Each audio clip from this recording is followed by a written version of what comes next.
में देखते हैं।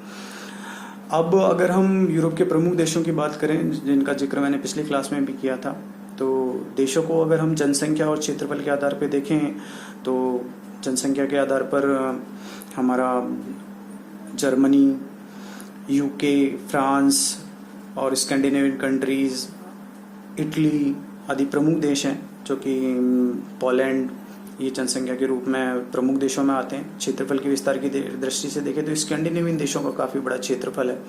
इसके अलावा आपका स्पेन भी काफ़ी बड़ा क्षेत्रफल का विस्तार रखता है। उसके बाद में बाकी के जो प्रमुख देश आते हैं, हमारे जर्मनी, फ्रांस आदि का स्थान आता है। तो ये जनसंख्या की दृष्टि से बात हुई। प्रजातीय दृष्टि से देखें तो जैसे कि आपने सेकंड ईयर की क्लास में ह्यूमन ज्योग्राफी में हमारे डिस्कस हुआ था कि यूरोपीय महाद्वीप में कॉकेसॉइड प्रजाति, कॉकेसॉइड रेसेस जो होती हैं, रेस जो है उसका अधिकांशतः उसी की उप प्रजातियाँ और मुख्य प्रजाति के रूप में कॉकेसॉइड प्रजाति पाई जाती है। इसके अगर सब ब्रांचेस की हम बात करें तो जैसे नॉर्डिक है, अल्पाइन है आदि इसके उपसमूह हैं कॉकेसॉइड प्रजाति के। इनका यहाँ पर आवास पाया जाता है। कॉकेसॉइड प्रजाति की विशेषताएं आपको पता ही है कि श्वेत वर्ण, लंबा कद, सीधे बाल, गोल्डन कलर के बाल, इस तरह की कुछ विशेषताएं होती हैं कॉकेसॉइड प्रजाति की, जिनके बारे में हमने डिटेल से सेकंड ईयर में स्टडी की है। अब ये कुछ भौगोलिक और सांस्कृतिक विशेषताएं।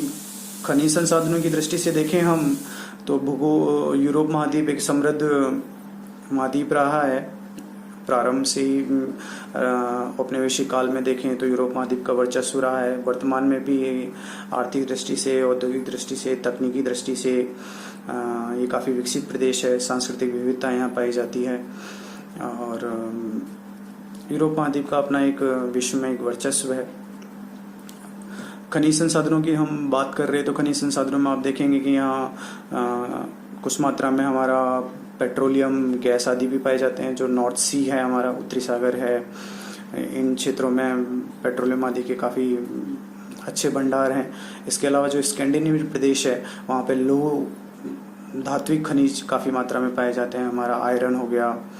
इसके अलावा हमारा जो फ्रांस और जर्मनी का प्रदेश है, इसमें आपको आयरन, कोल आदि ऐतिहासिक रूप से काफ़ी अच्छी समृद्ध दृष्टि से पाए जाते हैं। वर्तमान में उनका धीरे धीरे वो खनिज संसाधन सीमित होते जा रहे हैं और यूरोप वर्तमान में तकनीकी दृष्टि से अपना औद्योगिक एडवांटेज ले रहा है और जो कच्चे खनिज संसाधन या कच्चा इस्पात या अन्य कोयला आदि होते हैं, इनके मामले में अब उसकी निर्भरता कम होती जा रही है। वो आयात आधारित होता जा रहा है और उसको प्रसंस्कृत करके, खाद्य सामग्रियों को प्रसंस्कृत करके या अन्य टेक्नोलॉजिकल जो इंडस्ट्रीज होती हैं उनमें अपना एडवांटेज लेता जा रहा है। तो इस तरीके से हम इन सारे बिंदुओं पे, जैसे जिनकी मैंने आपसे बात की कि जलवायु कैसी है, भौगोलिक अवस्थिति कैसी है, भौगोलिक विभाजन कैसा है, औद्योगिक और खनिज की दृष्टि से क्या है, जनसंख्या की दृष्टि से क्या है, आपका वनस्पतियों के बारे में मैं जिक्र करूं तो वनस्पतियों में आप जानते हैं कि शीतोष्ण कटिबंधीय प्रदेश है तो कोणधारी वनों की यहाँ अधिकता पाई जाती है। कोणधारी वनों की आप विशेषता जानते हैं, जैसे कि इनके नाम से प्रतीत होता है